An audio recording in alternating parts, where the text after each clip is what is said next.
ameaça existencial. Os atentados atingiram o coração de Teherã, especificamente o distrito de Pasteur, onde se localiza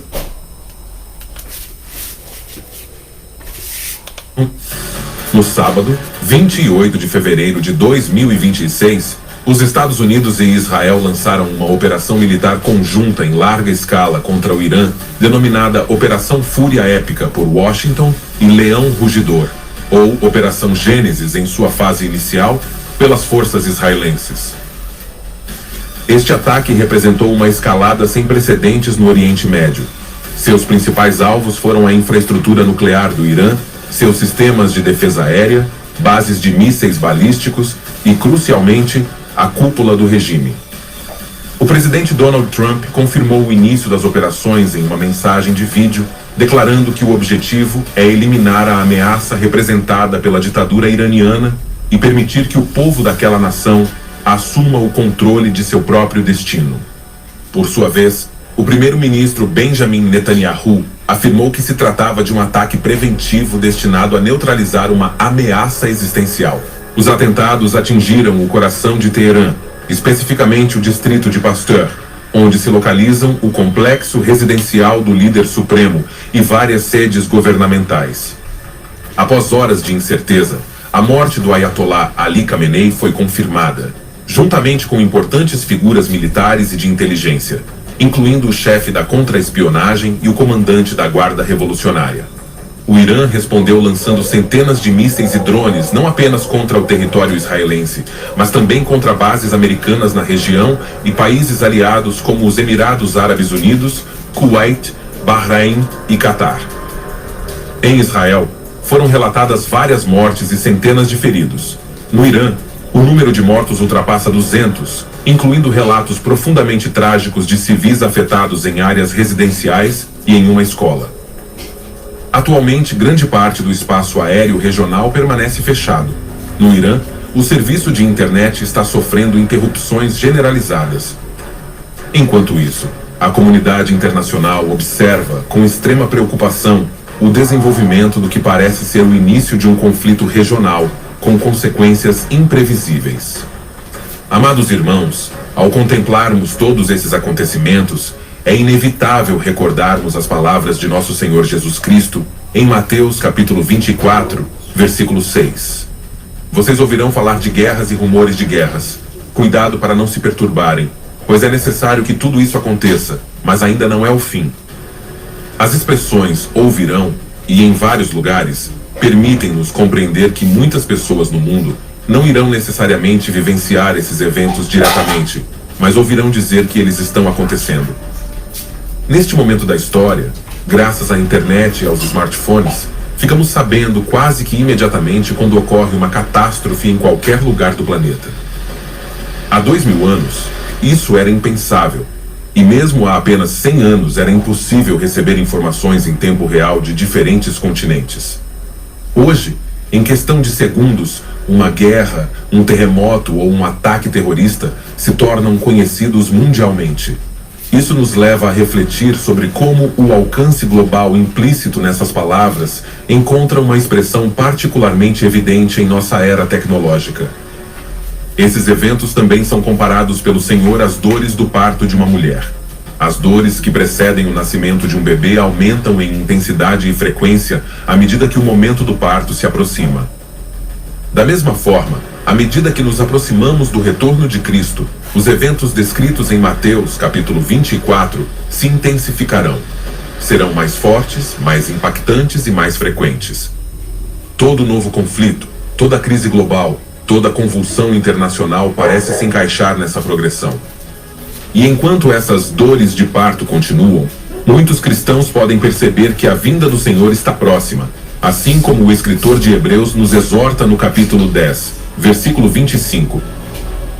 Mas encorajemo-nos uns aos outros, ainda mais quando vocês veem que aquele dia se aproxima. Irmãos e irmãs, não há dúvida de que a vinda de Jesus está mais próxima do que nunca. No entanto, enquanto aguardamos esse momento glorioso, surgem inevitavelmente algumas perguntas. O que acontecerá com os conflitos que estamos presenciando atualmente no Oriente Médio entre Irã, Israel e Estados Unidos? O que acontecerá com as nações já envolvidas? Uma terceira guerra mundial poderia eclodir? Amados irmãos e irmãs, a Bíblia contém a resposta definitiva para todas essas perguntas. E eu gostaria de compartilhar minha perspectiva, o que acredito que acontecerá, com base nas Sagradas Escrituras. Em primeiro lugar, acredito que os conflitos não vão cessar. É evidente que os Estados Unidos mantêm atualmente uma posição de supremacia global, o que tem beneficiado consideravelmente Israel, seu principal aliado no Oriente Médio. Esta relação baseia-se em interesses estratégicos, militares e geopolíticos. O apoio dos Estados Unidos tem sido decisivo em vários momentos críticos. Por exemplo, quando o Hamas e a Jihad Islâmica Palestina perpetraram o ataque brutal de 7 de outubro de 2023, os Estados Unidos foram os primeiros a condenar o ato, posteriormente acompanhados pela União Europeia, Alemanha, França, Reino Unido e outros aliados ocidentais. Em um comunicado oficial, o então presidente Joe Biden expressou seu total apoio a Israel e classificou o ataque como terrorista e atroz. Mas o apoio não se limitou a declarações. Além do apoio militar que historicamente caracterizou a relação entre as duas nações, ações concretas foram tomadas. O porta-aviões USS Gerald R. Ford e outros navios de guerra foram enviados para a região. O então secretário de Estado, Antony Blinken, reafirmou o direito de Israel de se defender, e Washington preparou pacotes adicionais de munição e armamento para fortalecer o sistema de defesa conhecido como Domo de Ferro. Tudo isso demonstra o firme apoio dos Estados Unidos a Israel. No entanto, a profecia bíblica prevê que chegará o tempo em que várias nações, entre as quais o Irã é mencionado no contexto profético, se levantarão contra Israel. Da mesma forma, muitos intérpretes acreditam que, nesse cenário, os Estados Unidos não terão mais a mesma influência ou capacidade de intervir decisivamente, o que implicaria uma mudança significativa no equilíbrio global de poder. Vamos então ler Ezequiel capítulo 38, versículos 1 a 6. A palavra do Senhor veio a mim, dizendo: Filho do homem, volte o seu rosto contra Gog, da terra de Magog, príncipe-chefe de Meseque e Tubal, e profetize contra ele, e diga: Assim diz o Senhor Deus: Eis que eu sou contra ti, ó Gog, príncipe-chefe de Meseque e Tubal. Eu te esmagarei, porei anzóis em teus queixos e te farei sair, tu e todo o teu exército, cavalos e cavaleiros, totalmente equipados, uma grande multidão com broquéis e escudos, todos eles com espadas.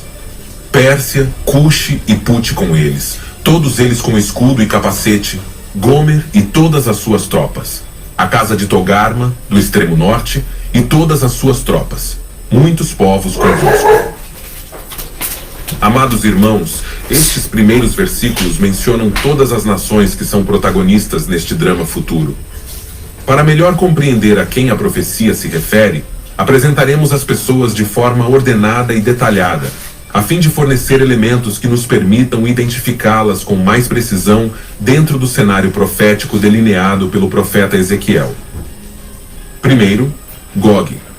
Gog não designa uma nação, mas sim é um título dado ao líder de Magog.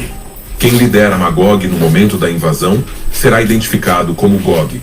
Este é um homem que se destaca acima de todos os outros, uma figura de suprema autoridade.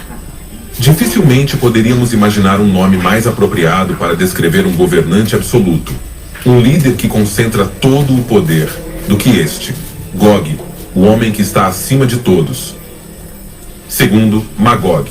Nas Escrituras, Magog era filho de Jafé, cujos descendentes ficaram historicamente conhecidos como Citas, povo famoso por habitar as vastas estepes do norte e por seu caráter eminentemente guerreiro. Confirmando essa ligação, o historiador judeu Flávio Joséfo afirmou: Magog fundou os magogianos, chamados de citas pelos gregos.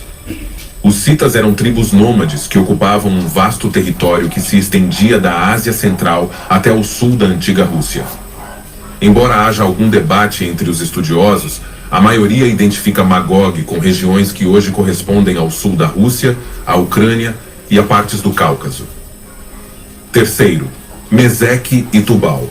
Meseque e Tubal são povos mencionados repetidamente em fontes assírias antigas. Ambos estavam localizados na Ásia Menor, no que hoje é a Turquia.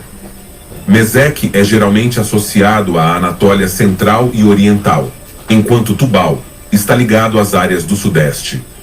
Esses povos eram conhecidos por sua força militar e participação em alianças de guerra, características que se alinham com seus papéis nesta profecia.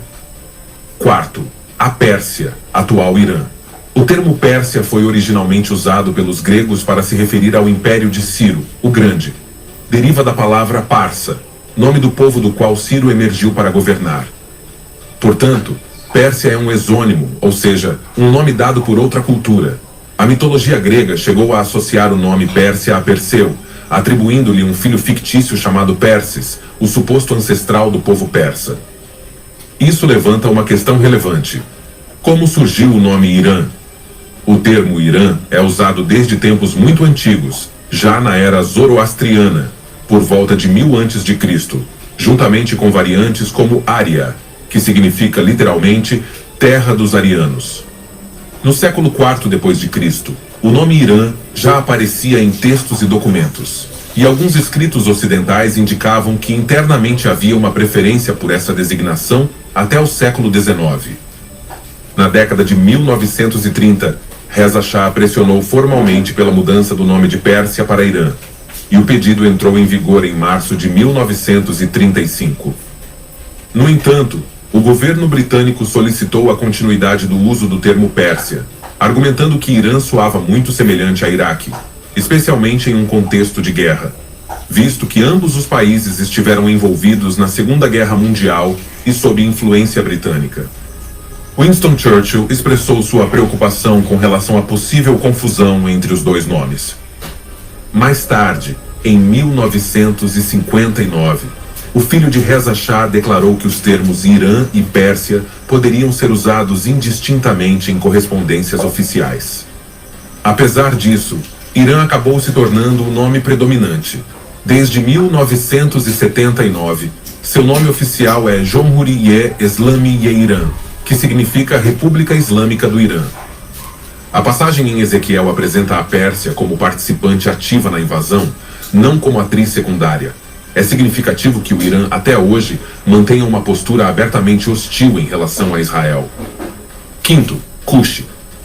Historicamente localizada ao sul do Antigo Egito, a maioria dos estudiosos concorda que Cush corresponde a territórios que hoje identificamos principalmente com a Etiópia e o Sudão. Sexto, Fut, também conhecido como Put.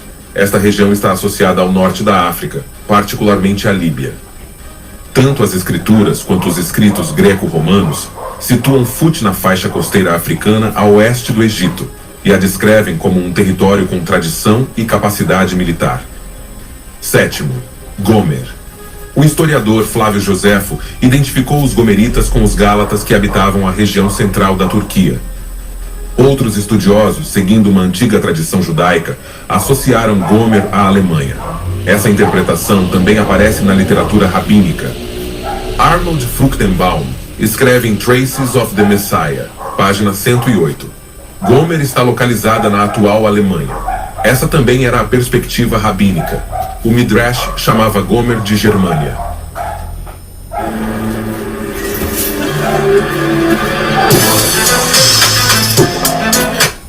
Chegamos na Grand Line e agora estamos ainda mais perto dos nossos sonhos. Então bora celebrar! Oitavo, Togarma. A casa de Togarma é frequentemente associada a cidades localizadas no norte de Israel, especialmente a região historicamente ligada ao povo armênio, estabelecido nas áreas montanhosas do Cáucaso e arredores. Essa identificação é corroborada por antigas tradições judaicas e referências históricas que situam Togarma nas regiões mais ao norte, conforme indicado pelo profeta Ezequiel. Amados irmãos, em resumo, os capítulos 38 e 39 de Ezequiel descrevem uma futura coalizão formada por Rússia, Turquia, Irã, Líbia, Sudão, Etiópia, Armênia e possivelmente Alemanha. Rússia, Turquia, Armênia e talvez a Alemanha avançarão contra Israel pelo norte. O Irã fará o mesmo pelo leste. A Líbia mobilizará suas tropas pelo sudoeste. Sudão e Etiópia avançarão pelo sul. Dessa forma, Israel ficará completamente cercado, enfrentando algumas das maiores ameaças e potências militares de nosso tempo, em um cenário que destaca